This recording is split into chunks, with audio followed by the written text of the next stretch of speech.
Dum dum dum dum dum. Dun-dun-dun. Oh, sorry, I didn't. We could try it. No, that's fine. No, you just ruined it. It's just destroyed. It's just ruined. I know. We need to enjoy the silence. You need to just just behave yourself, basically. I'll try.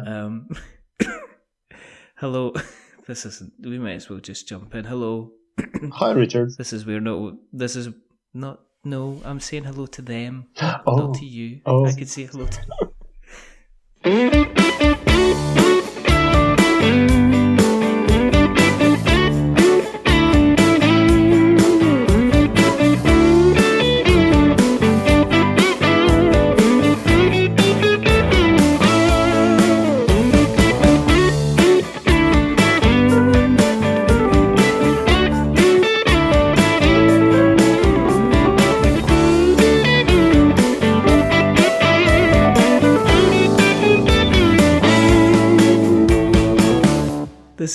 This is Richard from We're Not Wizards. Joining me today, tonight, tomorrow, Tuesday, Friday, could be Wednesday, is Juraj Bilic. Oh, you mispronounced that. Oh, come on! Oh, yeah. You just, it's not going to be a hard rule. Just use the epsilon. Do you know the epsilon? A little bit. Oh, yes. So epsilon, accept the chase. That's it. And you'll be fine. Thank you very much. Sure.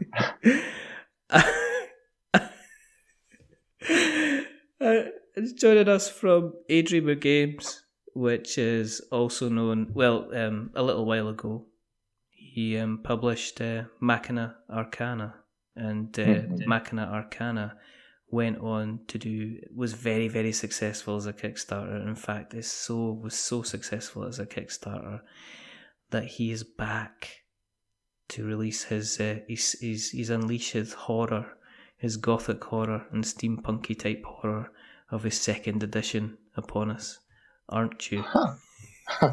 That's actually a very good intro and very correct. And also, I need to mention it's not just me, No, Richard. The voices in my head are just so strong that it's not even me that's doing all of that. So the game just needs to get out into the world. So I'm just, some kind of a vessel of a medium. That's it. For people who are listening for the first time and wondering what is going on, it's okay. I don't know either. But the reason that we do this is because we're almost at episode 200, and if I don't get to episode 200, then I'll be considered an abject failure. And the second reason that we do this is because you sent us through an email, didn't you? You sent us through an email and said, could we have a chat about Machina Arcana? And I said yes, and now I'm wondering what I let myself in for. Why you clicked on the mail in the spam folder and just said not a spam. Exactly. I should have just filed it away and went, exactly. do not open under any circumstances at all. Are you well, first of all? Well, you mean like mentally, physically? But probably physically, first of all. I'm not sure mentally. I've seen better days. My little spawns from the kindergarten get some bugs back and infected me. So I'm a little bit physically unwell, but mentally I'm doing pretty okay. I don't mind. Are you excited then? Because you sound excited. You sound like somebody that's on the brink of just running about cheering happily. Really? Mm-hmm. Really? Yeah, a little bit. But I'm gonna try to have my cool poker face for now. I can't even see your face. It doesn't matter. But I mean, let's set the way back clock. I mean, when the last time you released Machina Arcana, you set a funding goal of $20,000, and you went on and you did 7 times that. You did like $142,000 kind of dollars at the time. So it was a resounding success with about 1,700 backers at the time. I mean, before we talk about the current campaign, which is going to be launching probably around about the time this episode actually goes out. Do you want to tell us? Please tell us, how did you get into the hobby in the first place?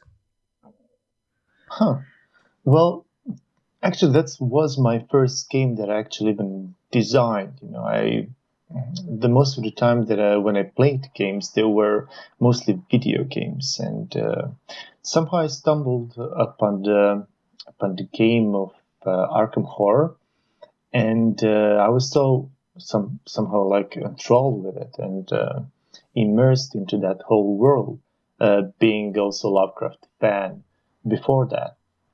That it just opened my eyes in a way, and so I just somehow came to the conclusion: look, I really like video games, but in order to create a video game of a high quality, it's almost impossible to do that on my own. Yeah. But to do some kind of a board game version, it doesn't seem such an impossible quest. And then the voices started to happen. And then it was all out of my control. Then I started just researching about similar mechanics in board games, and where would I see that world that I envisioned? How would I see the mechanics being played out? And just piece by piece, with the different iterations, so with different versions, I just created that game. Actually, I had at that time a nice job. I'm a software designer, engineer, and at one point I just said, like, screw that. I'm gonna take a year of my life off, just investing in some kind of a project, and just gonna see what happens. If after a year, nothing happens, so okay, I'm still gonna find a job. It's not gonna be a problem. But if I'm gonna create something that's gonna be a success, then great, even better. Yeah. So that's why I decided, just to play with it, just to try to do something and to take a risk. And in the end, it seems it was a great risk. What kind of video games did you used to play then? What was your... Well, they were mostly like RPGs at that time. I have a few years under my belt, so I'm more like a Fallout guy, Baldur's Gate guy, that kind of stuff. Even the Morrowind. I've spent countless years, I would say, in that world. Skyrim? No way. No. Even Oblivion, I didn't like that. I mean, it felt a little bit bleak and not as immersive as Morrowind. I don't know, maybe I'm getting old and grumpy at some of those new kids and their games, but I don't know. It didn't have the same flavor for me as Morrowind did. I'm surprised. Well, maybe not, because I don't know you, so I don't know your actual video game taste. But I thought, everybody's got to try Skyrim at least once. So you're more into like a Diablo 3 type thing. Yeah. Well, I tried Diablo 3. Well, it was okay. Although that whole marketplace thing and just paying with money and didn't stick well with me. So to be honest, I played most of Diablo 1. So the first installment was, even though when I revisited that like a years after, it seemed very bleak and very straightforward. Some kind of a grinding game, but it had its fun, especially when you're with your party and just dungeon crawling. Did you, in terms of board games? I mean, did you get exposure to quite a few games? I mean, have you got a reasonable sized kind of collection of board games now? To be honest, no. And I looked and inspected a lot of board games, but I didn't have time. And to be honest, well, it's going to be strange statement, but I didn't have a lot of friends to play with. Like if I would like to buy like 10 board games, and some of them need like 4 players, and I need to go through like 10 of them in 1 week. It wouldn't be a viable solution for me. Yeah. So I downloaded the manuals, looked through all the videos and reviews and overviews, and actually I learned and went through a lot of board games, not through actually playing, but simulating them in my mind and trying to mimic the feeling of the things that I loved when I looked at specific things. No, I mean I can understand that completely. I know that there's a lot of people out there who are doing kind of like solo variants of games nowadays. I mean, it seems to be kind of a bigger thing that people want to be able to sit a game in front of them and be able to enjoy the experience as much as possible if they're playing it by themselves. And I think it's almost like I see it a lot of times on Kickstarter nowadays. Mm-hmm. Is there's people kind of ask, yes, I know you've got the 5 and 6 player variant, but is anybody doing kind of like the solo variant as well? So there'll be people be kind of there'll be people could be kind of be writing games kind of just specifically just for that, to take it on, which is a pretty cool thing. I reckon. I mean, people don't have enough time.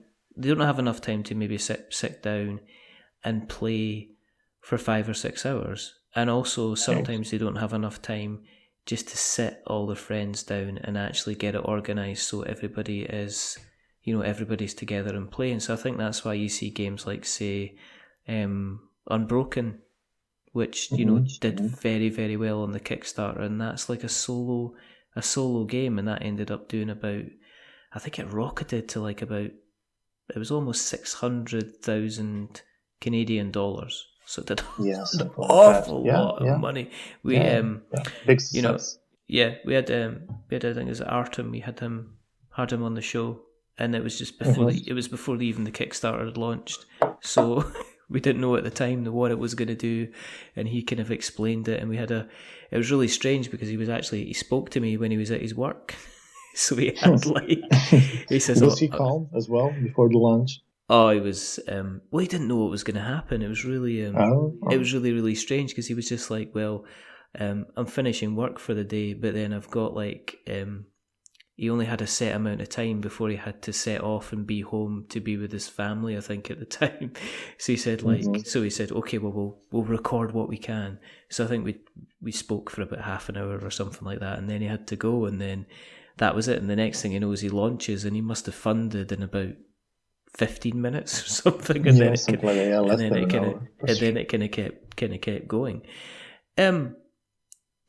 Was it difficult, or did you find it more difficult then to create a game yourself from scratch, or was it easier to do the compare and contrast of the different kind of rules with the way that you were kind of experiencing kind of games anyway through the kind of rule books and things like that? Well, it was actually an iterative process because besides the board games and the video games, I also like to play Magic the Gathering. That kind of a card game. Yeah. So the first version, like proto version, I would say to some extent, was some kind of not Dungeons and Dragons combined to Magic the Gathering version of a game that I created. And so what I'm trying to say is that through many iterations and versions of the game, it started to crystallize. And the first version was not even close to the final version of Machina Arcana.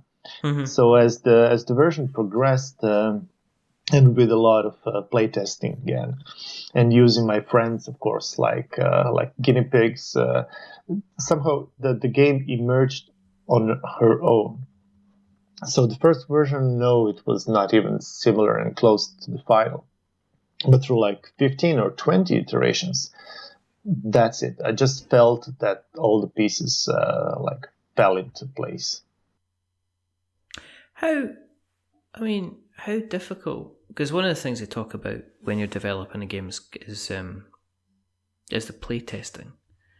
So with you kind of developing it yourself, and you already saying, well, there was a bit of a difficulty kind of getting people to kind of play games in the first place.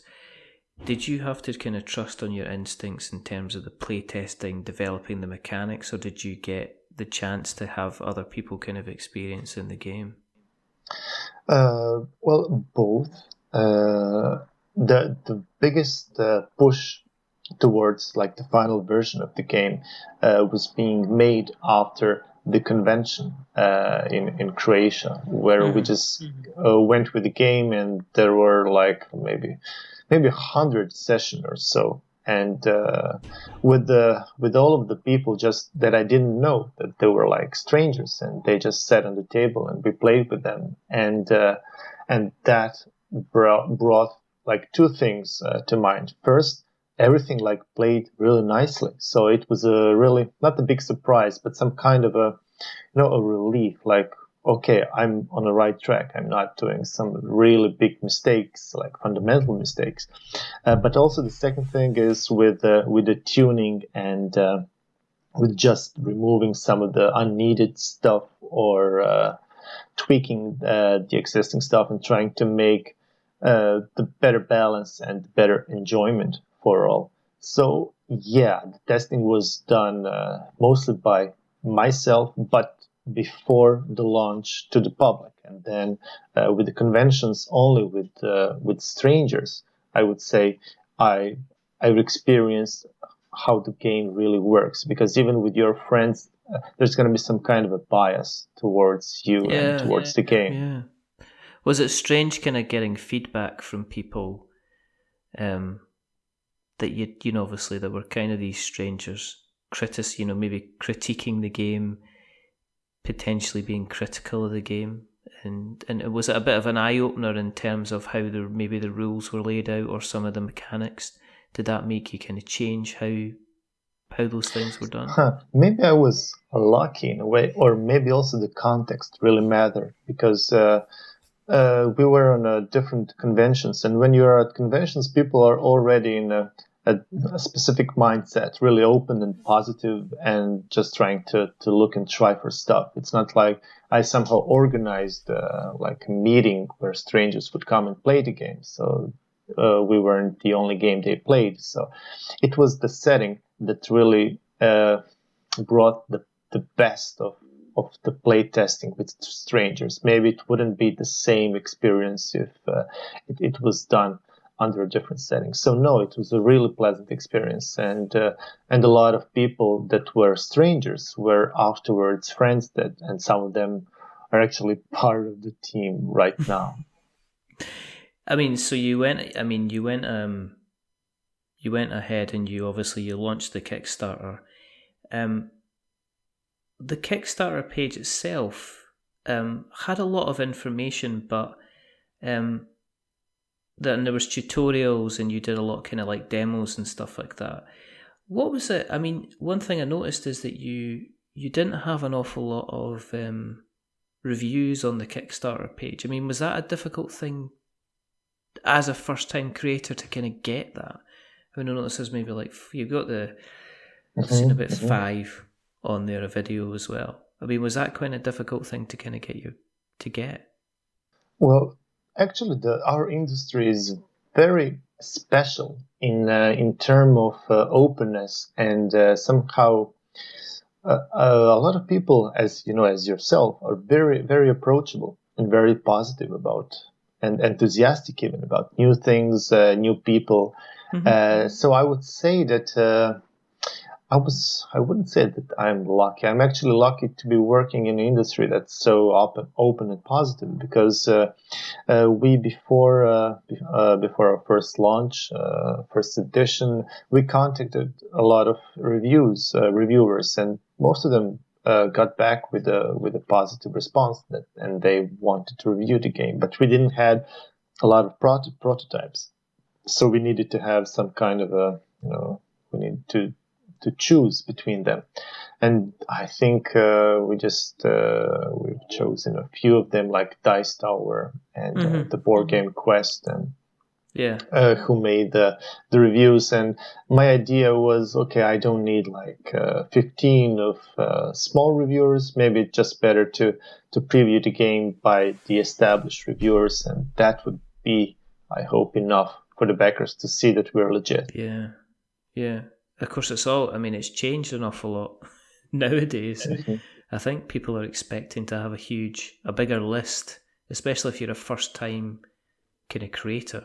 I think they're expecting kind of like more, they're expecting to see more kind of reviews, previews, kind of, I guess more kind of video, Yeah, not just that. I mean, market changes, and with that, expectations of the backers change a lot, and it evolves, and that's a good thing because in a way it pushes the boundary to have the better and the better quality games and designs. It's some kind of a competitive market. The bad thing is, and that's the drawback, is that sometimes even like the smaller creators, first-time creators, and who don't invest a lot of money in their art and in prototypes, in reviews, because some of those reviews are paid reviews, and it's kind of hard without connections, without money, to be seen. So that's the drawback. You can have really a marvelous idea, like the best board game ever, but if you don't have enough of the investment generating spotlight, I don't think it's going to be good for you. I mean, you launched, the original Kickstarter launch was was it 2013? Towards the end, like we ended on Christmas. I mean, you must have seen there's been a huge change in Kickstarter kind of since then. I mean, are you quietly confident, this is the second edition, you must be quietly confident you're still going to fund, or with the change in the landscape, you're saying, well, I hope that we're still a big enough noise to kind of get, to be as successful as we were last time? If I was a big publisher, I would be confident, but at the moment, I'm actually first creator. And no, I'm not. I wouldn't say I am confident on the work that we've done. But at the end of the day, it's just hope. I don't know what's going to happen. So I don't have any confidence like, yeah, I know we're going to fund. No, not at all.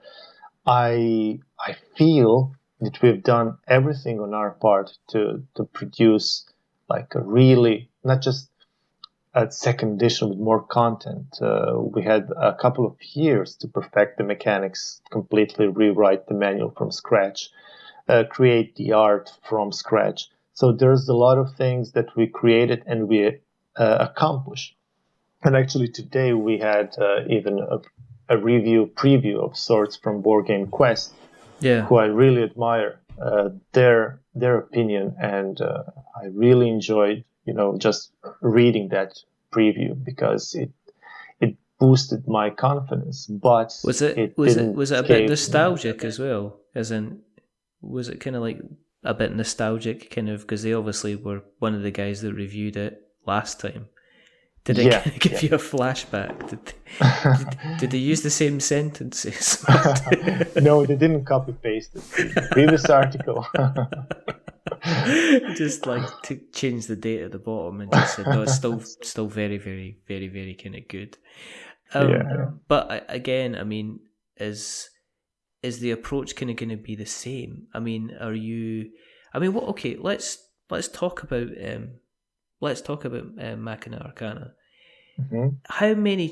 With you having obviously so many backers from last time, and having the input of those backers with regards to those people playing it, have you changed an awful lot in the second edition, to warrant a lot of those people coming back and picking up the second edition, do you think? Mm-hmm. Were you conscious about that, kind of making enough changes? That's the very, you are walking on a thin line, because you have the game that's already established and the mechanics that are already there. So are you going to like rework the game to have completely different experience? Are you just going to balance something out, or are you just going to go with the route of just, I'm just going to put additional content and that's it. Slap, a sticker. It's a second edition. Just buy. We have like 90 new items. So in those few years, my biggest concern was to create like a game that really represents everything that I wanted to be of Machina Arcana. Because take into consideration that for the first edition, I didn't just dealt with the game and mechanics and game design and game content. There's a lot of stories and short events. So I needed to write a lot of stuff and the distribution and organization of the team, of the production and logistics and finance. I needed to do everything on my own. So I didn't have that kind of a luxury of time to really develop the best possible game. I just wanted to have the best possible game in that 1 year of developing. Mm-hmm. So afterwards, when I got the feedback from the people, from the backers, and when I had a few years just to reflect on everything that's been done, that gave me a lot of ammunition, I would say, to really dig into the Machina Arcana and just to grab everything that's great about it and to remove stuff that's just unneeded. So there's a lot of stuff that I just removed from the game. So there's no need for the game to have, if I'm not sure if you know that, but there was some kind of a drop mechanism that you could you could drop items on the map tiles, and then you could, or your other explorers could pick it up later. So I just dropped that because it didn't really bring a lot to the table, and it was very seldom being used. So there's a couple of those mechanics that are not bringing anything but introducing complexity to the game. So my biggest concern was how to minimize the complexity, how to make it as easier to learn as possible and with a less components as possible. Not to bring more components to the game, but to remove them, to remove the concepts. Because my idea is it's better to have some kind of a tight mechanic with a smallest number of pieces than just to introduce a massive amount of cards and types and everything, and just try to overwhelm the player with the stuff that it can do. I was going to say, but on the other side of it, I mean, with you having now an army of 1,700 people behind you, did it give you scope to then actually speak to some of that community when it came to looking at the second edition and saying, look, you've supported us the first time round. Did they give you feedback? Did you reach out to people that were kind of supportive and vocal in the campaign to kind of get some feedback on what they would like to change as well? Exactly. And the game is alive thanks to those backers, but not just for backing, but just for keeping the flame alive. Because really, I don't know what I would do, because they really had the continual support, not just even after the campaign, but throughout those years. And that was like overwhelmingly positive experience, and not just support like thumbs up, but just giving advices and giving feedback. And of course, I organized some kind of a manual team where a couple of those brilliant people just joined the team in giving the feedback and just talking about the rules, how the text could be written in a more simpler, more English manner. Mm-hmm. So it was a continual support to this day, and this podcast, I want to thank you, really, all of them, because I wouldn't be here without their continual support. Yeah. But still, Richard, I mean, I don't know in the end how many of those backers from the first edition are gonna be in the second one. That's just my hoping. Because of that, just to also tell you that they will have a special privilege to the campaign, and there's going to be a massive discount for those older backers to be a part of the second campaign. Yeah, I mean, it's not like you have released a game kind of like a year and a half ago and then said, okay, I'm now releasing the second edition and I'm changing things. I mean, you have, obviously, it has been a number of years. And to be perfectly honest, it's probably been enough time between the first edition and the kind of the second edition kind of anyway. I guess at this time, it would probably be a good idea to explain how do you play it. I mean, what's the mechanics? How would you how does Machina function? Would you like to have some kind of a rundown of the overall?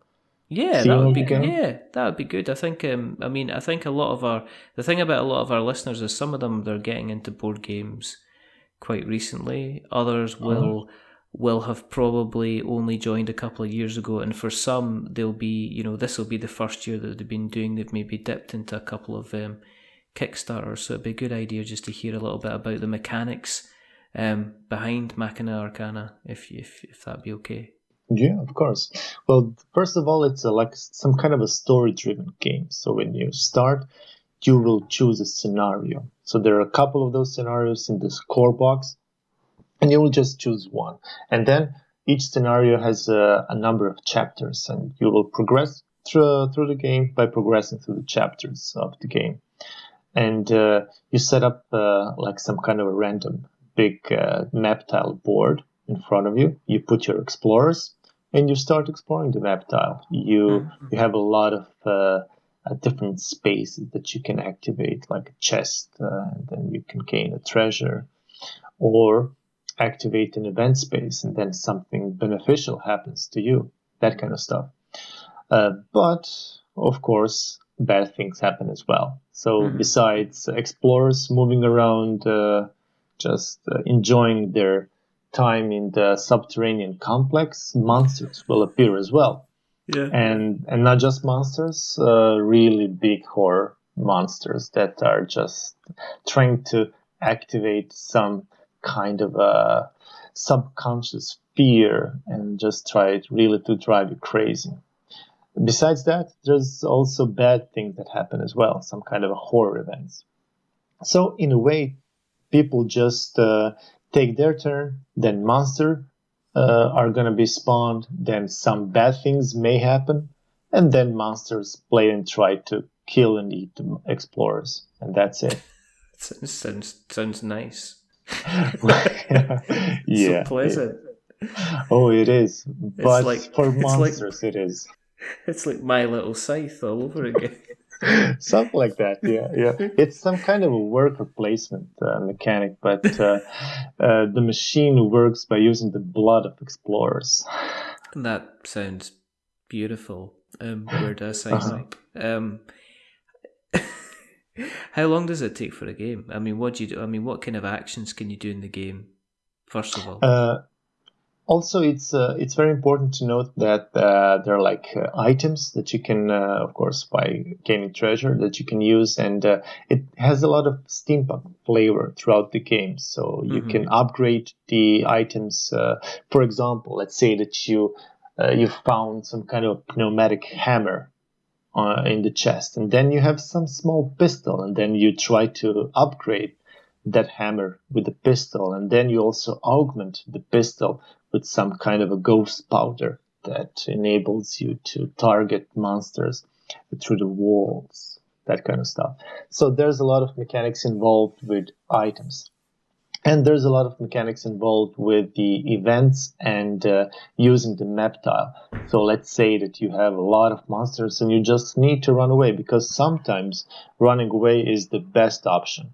It's not just some kind of a dungeon crawler where you are some heroic, people who are just gonna kill all the monsters and get the fat loot. Sometimes it's really survival horror, and it's more like tactical horror game than your standard dungeon crawler.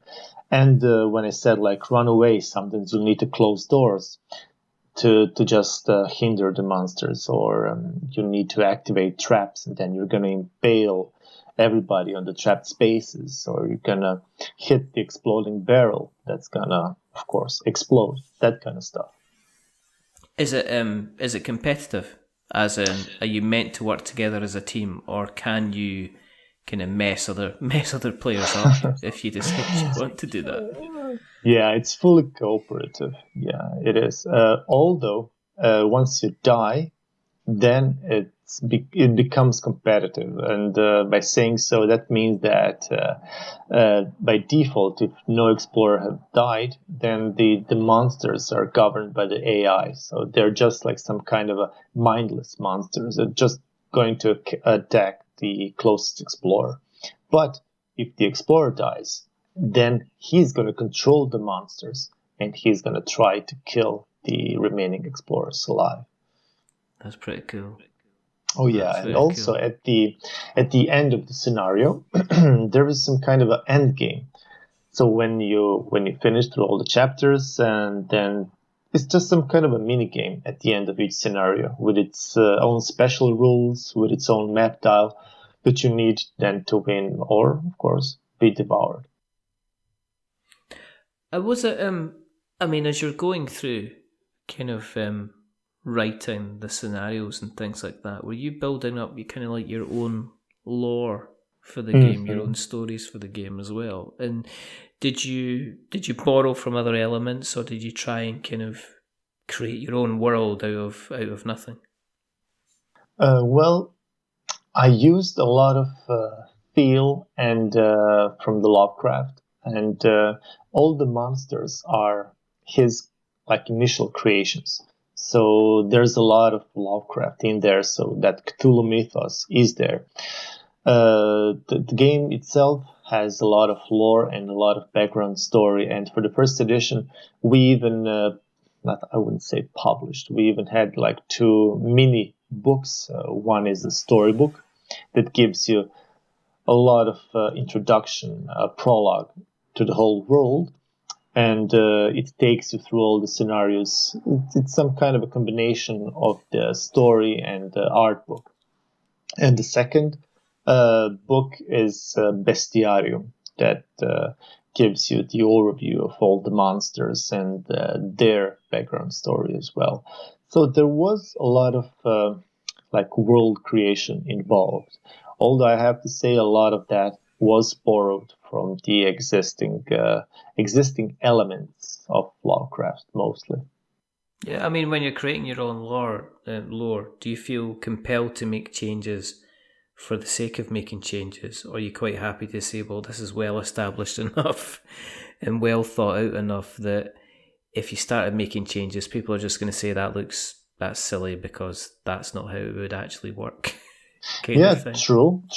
Although I just used some like overview stuff. Like I used monsters from the Cthulhu mythos, but the world of Machina Arcana and what it represents, that's my creation, and that gave me a lot of artistic freedom to articulate what it is, and to give me the opportunity to build upon that world without people, scratching their head and just pointing out, look, but Lovecraft said that, so you're using that in a different manner.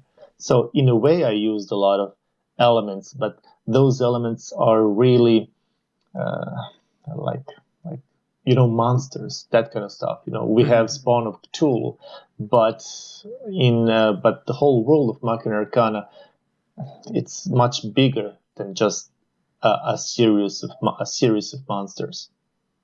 How long for you to produce all this content would have taken an awful lot of time. So how long were you working away on this?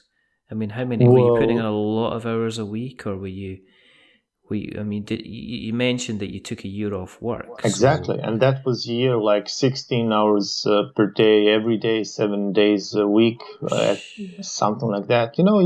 For those kind of things, you need obsession. Yeah. It's not just interest and passion. Some kind of obsession is needed.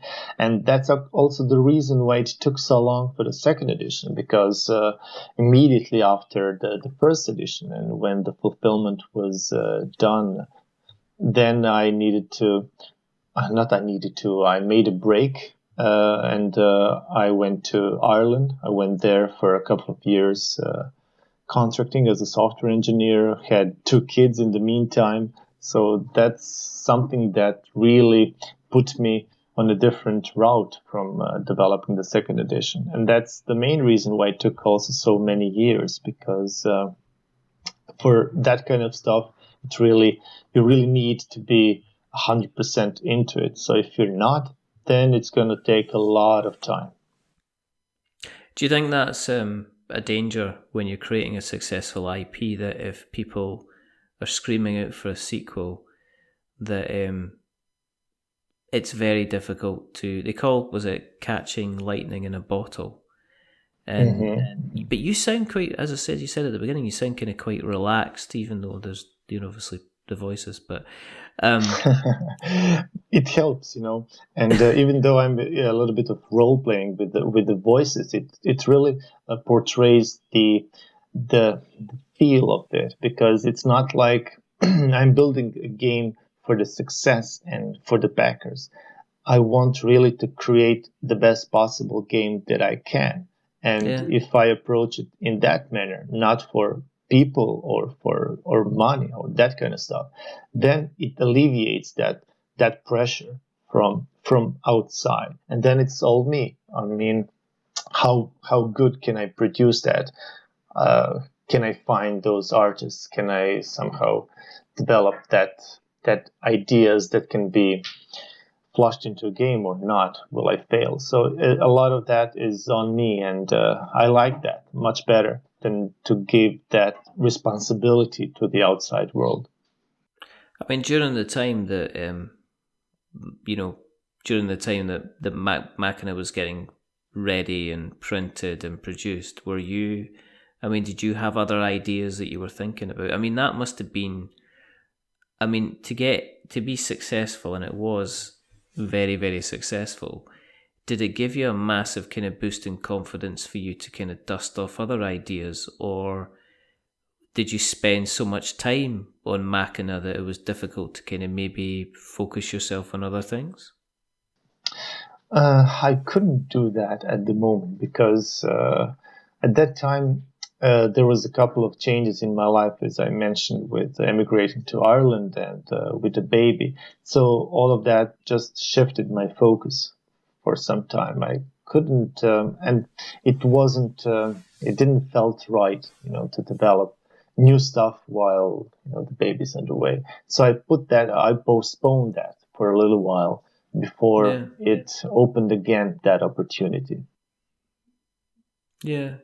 I guess it's like external pressures of a real life as opposed to a fantasy life, and all of a sudden you realise you've got to be taken into account, you've got to provide for the family, and even though you've got the pressure off, I mean, I think regardless of how well a kind of a Kickstarter does, if you're producing, I think one of the biggest myths I think for Kickstarters is, even when somebody does really, really well on a Kickstarter, the actual money that they make isn't probably as much as people would like to think it, kind of think it is. Exactly. And I mean, let's look at Gloomhaven. I mean, Gloomhaven did spectacularly well on its first time round. But then Isaac had to do another Kickstarter in order to do the second printing because there was certain things that happened during the first one that would have cost money. I know of a lot of people who, the last person I spoke to, I think Frank West, who did City of Kings, and he had a really, really successful Kickstarter. Everything was going really, really well, and then he got to as far as the the boxes getting shipped over for the games, and the way the games had been stacked meant that some of the boxes were damaged. So you had to go ahead and get, a whole pile of boxes basically kind of redone, all redone, and that can essentially kind of clear you out. So I can understand where you're coming from if you decide, well, listen, we're going here, we're going to be doing some contracting, and you obviously get some kind of good kind of money kind of behind you. I mean, with that being said, do you see, I guess this is another personal question for yourself, but do you see being a game designer as a viable career option, or are you going to be, is it better to have the model where you can say, well, I'm probably better making the game, concentrating on it, and then going back into the software engineering again kind of thing in order to make sure there is kind of, there's food on the table kind of thing? Yeah, it's some kind of a hobby, something like a part-time thing that you do every now and then. It depends. It depends on the success, and it depends on your mindset. If you could see yourself as some kind of a obsessive freak who can deal with organizing everything and trying to message people like a few hundred emails per day, and if you can do that, and if you have a lot of success with Kickstarter, then it is a viable option. But but I think it's very hard, and there's just a couple of slots for a few of them, but it wouldn't be a viable option if you would recommend that to the general game designers. So I would say don't try to build a career on top of that. It's better to try to adapt on the things that come at you. So try to do things from the heart, from the passion. And if it's a success, try to build on that and then adapt to that. Yeah. It's always as you create a successful Kickstarter, and then what do you do after you've done the successful kind of Kickstarter? Because unless you're going to kind of like retail and have a distribution channel, you could be the guy that does the successful Kickstarter, and then 4 years later you're back in a normal kind of job because you're kind of like, well, I did all my work and that's it. I don't kind of have anything to kind of offer.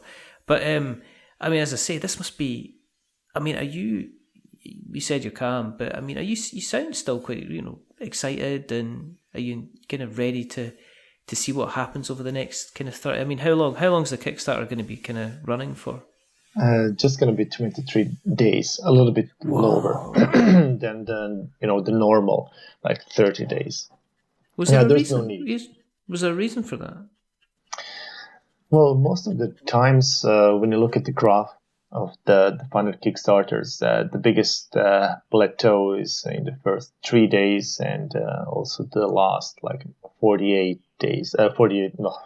72 hours and 48 hours. So 3 days and 2 days of the end of the campaign are your like the biggest chunk of meat in terms of funding. So in order to have that kind of a mid, you might need to be very experimental and try to keep up the momentum. But sometimes it's not worth it so much. So sometimes it's better to squeeze a little bit, to squeeze the campaign to about 20 something days to get the most of it. And I mean, kind of, yeah, I've seen that. I mean, I think I'm just trying to think. Starcadia, Simon's latest project's like 14 days. Yeah, but that's cool mini or not, is it? Yeah, exactly. Well, so they can just go ahead and say, right, okay, give us all your money, and then exactly. Bye. Yeah. See you later. I think they even had some campaigns for like 5 days or something like that, just a couple of days, and that's it. Like turbo campaigns, like ultra fast campaigns, and they can do that because it's not like they're like first creators and need to deal with the engagement and the exposure. Yeah. So that's the thing. I mean, Kickstarter is for some kind of a retail. How would I say that?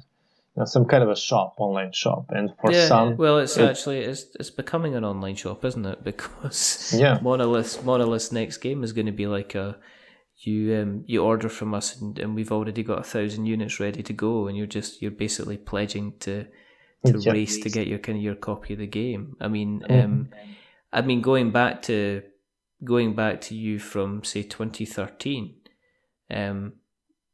I guess if you told yourself what Kickstarter was like now, you'd probably be Mhm. pretty shocked. That people have to have kind of like fully developed art before they can launch a campaign. You can't get away with just having 5 Yeah, reviews. You're exactly. gonna have like 7 or 8 potentially kind of gameplay videos. You might have to have a smashing video at the beginning. I mean, one of the things I guess you'll have the whole minis. Yeah, why yeah, why exactly. aren't there minis in your game? Kind of thing. But Mhm. I Mhm. mean, it was that. I mean, again, I guess at the time, that would have been like a cost thing, because is it standees you've got for? Yeah, and I still do, and I don't even plan on having minis in Machina Arcana for now, and there's no need for that. I mean, I know that I could try to rationalize and try to give the people the best explanation why I really do think that minis for Machina Arcana just doesn't work. But at the end of the day, it doesn't matter, because a lot of people want minis, and most of the time they're just buying the game because of that. And in light of that, I'm not even trying to win them, because I understand uh, the value of minis. They have some kind of even I would say magical property, some kind of a 3D representation of the unit.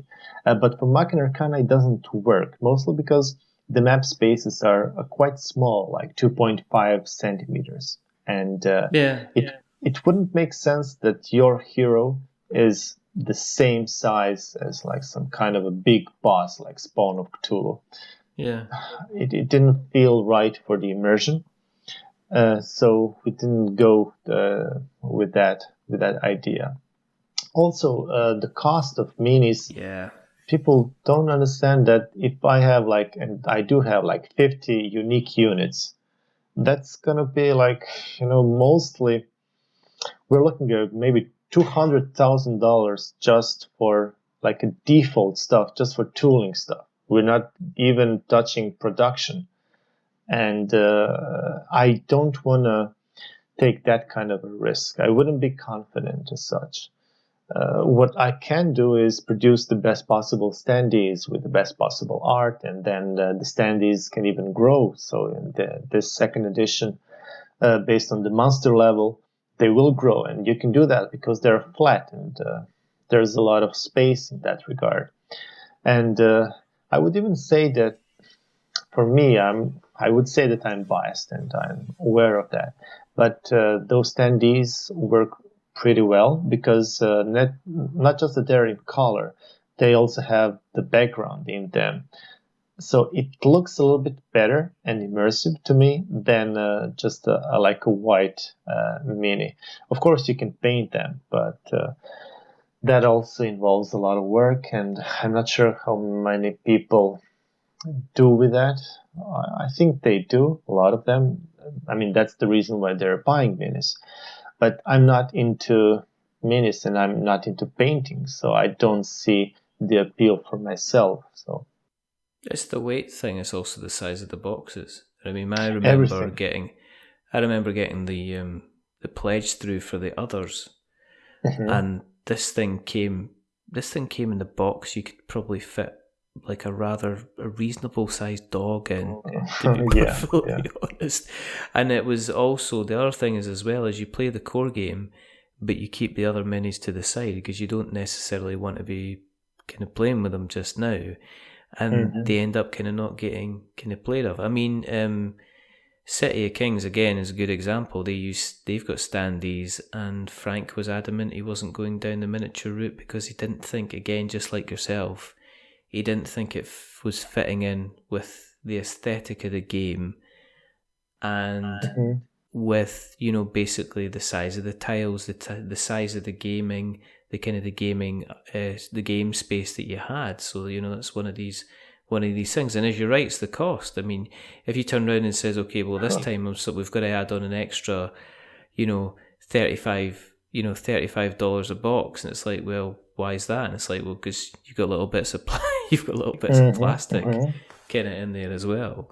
And the another thing is with the unique units. A lot of Kickstarter board games with miniatures have a lot of the units, the same units. Like they have like 10 spiders and 10 brutes.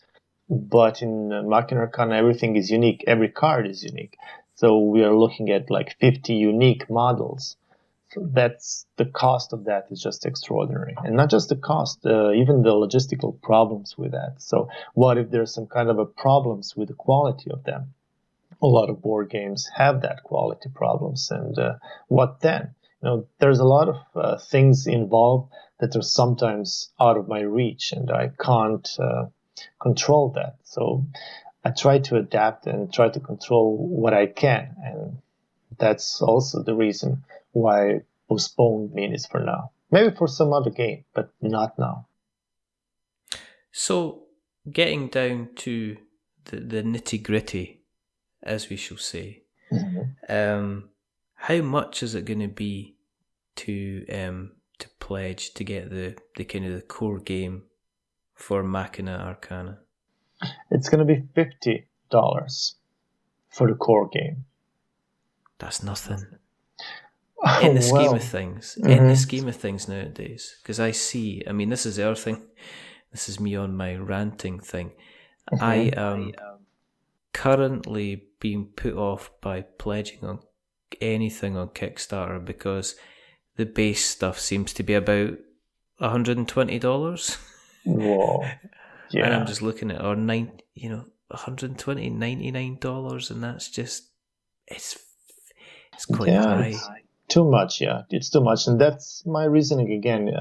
Well, and that's the marketing, right? Because the Kickstarter not just produces because of the competition. It values the products that give more. So it's more about giving more, about flashing with miniatures and with number of stuff.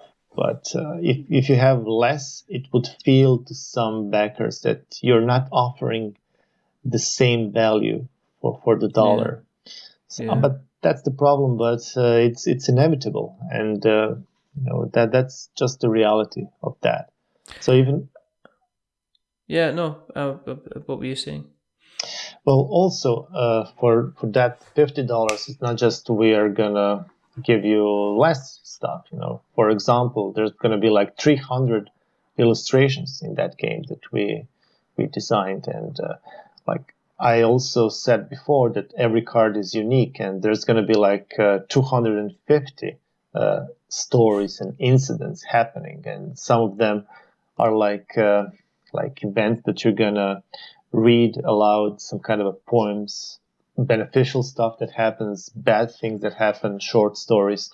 There's a lot of fluff and a lot of immersion in the game, and that's what I want to do. I want to give a lot of immersion, a lot of value, but not with just with stuff like miniatures, but with the experience. Yeah. I mean, looking over the previous campaign, the game looks fascinating. It looks like a lot of fun. It looks kind of like Richard. Wait till you see the new one. I'll definitely be giving it a check. If people have listened along tonight and they want to keep an eye on your good selves, where do we find you on the interweb nets? Interweb nets. I haven't heard that term. Well, Facebook is our go-to social network that we use. Mm-hmm. We have our own website, of course, and the Twitter and BGG, but mostly we publish our stuff through our Facebook. A lot of illustrations can be seen there. We have a YouTube channel as well where we publish our tutorial videos, the overview videos, that kind of stuff. So, excellent. Yeah, wherever you put your finger and put the Machina Arcana in the search box, I think we're going to be there, and we're going to be present to respond to any questions that you might have. So what we'll do is we'll make sure we get all the links from you, so we can put them. We'll put them in the show notes so that we have notes to show. Cool. Sounds like a plan, Richard. It is a plan. It is a plan. If you want to keep an eye on what we're up to, then go to the internet webs and search for We're Not Wizards. You'll find us on Twitter. You'll find us on Facebook. You'll find us if you go to our website, which is we'renotwizards.com. You'll find us our blog, because we write previews and reviews and first thoughts about things now as well. And that is on we'renotwizards.blogspot.com. If you want to see photos, go to Instagram, We're Not Wizards. If you want to go watch videos, we kind of don't do very many videos, but all of our podcasts, thanks to Podbean, end up on YouTube. So that's We're Not Wizards Tabletop Podcast. If you search for that on YouTube, you will find us. You can email us, which is magic@we'renotwizards.com. And you can also, if this is the first time you've listened, thank you for listening. Hope you enjoy our chat. If you want to listen more, if you go to a podcast catcher of your choice, like, Stitcher and Spreaker and Acast and Player FM and Podknife and even Podbean itself, all these fabulous places. You can obviously go to Apple Podcasts as well. If you like what you've heard there, then please drop us a subscription. If you like us even more, give us a rating or a review. And as we say, if you are going to be giving us a rating or a review, don't give us 10 stars, because it just makes me big-headed. But don't give me 1, because I'm an ugly crier. Give us 5, because it's in the middle. No. And it's 8 average. or 9. And it's 9, average. 9. It's out of 5. You're ruining the joke. You're right, you're ruining the joke. Stop it. Give us 5, because it's average, and we are decidedly average. But the person who's not been average tonight, even though he ruined the joke like everybody else does, is Juraj Bilic. It's been a pleasure, Richard, really. Thank you for the opportunity to talk about that. It's good. I wish you all the best for your campaign. I hope it's going to do really, really, really well indeed. And we'll make sure that when the campaign is live, we shall be sharing the Kickstarter link far and wide. There are only 2 more things to do. The first thing is to remember that we are many things, but we're not wizards. Are we wizards? You're right. No, you're not a wizard. Absolutely not. And the second, how do you say we're not wizards in Croatian? Mi nismo čarobnjaci. That sounds even better than what I can say. That sounds brilliant. I'm not even going to try and pronounce that, because that would be silly. And the second thing is to say goodbye. So it's a goodbye from Juraj. Say goodbye. Bye, people. And it's a goodbye from me. Remember, stay safe. roll6s.com, and check out Machina Arcana. If you missed it, like if you're sitting there going, 2013 went by and I missed that fantastically well-funded game, then you're getting a second chance to jump back into the horror stories, the tiles, the monsters of imagination and nightmares that only this man can create in his head. So check it out. It'll be out now. It'll only be kicking about for 23 days. There'll be links in the show notes aplenty, so you can go ahead and back, check out the campaign, see what you think. But until the next time, goodbye.